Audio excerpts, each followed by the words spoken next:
King, hello. Akala ko Nanay Suniga. Anong kakanta ko? Kanta mo Nanay Suniga. And we will never say goodbye. I'll never say goodbye.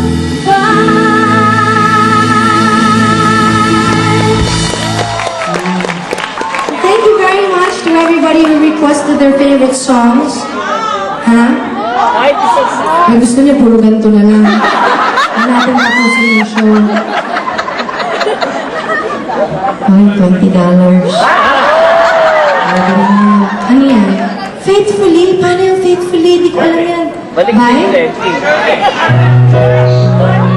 Paano yan? Faithfully, paano yan? Hindi ko alam yung faithfully. Pwede ba open arms na lang? Now that I come to you with open arms, nothing to hide. Believe what I say.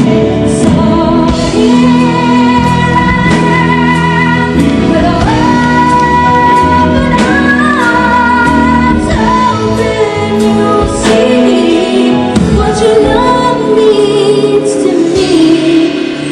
Open arms. You know what? Speaking of, si Arnel, did you guys know that?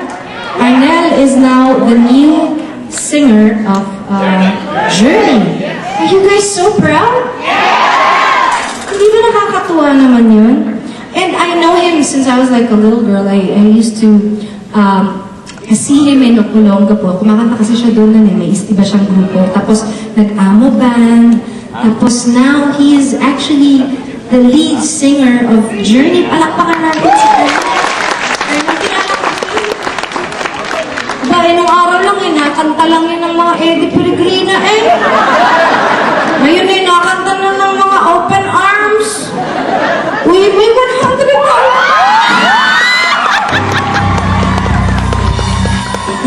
Love you, mother. Saan ka naman 200? Saan ka nilipad mo? People. Mother, gagandahan ko to dahil 100. Tingnan nyo, ito ang nagre-request. Ito? Pakita ka, Mother.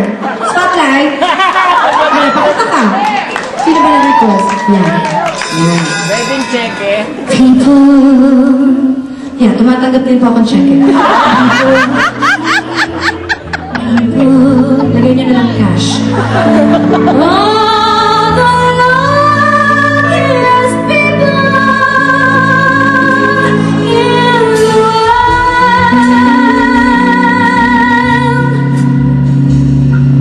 We're children.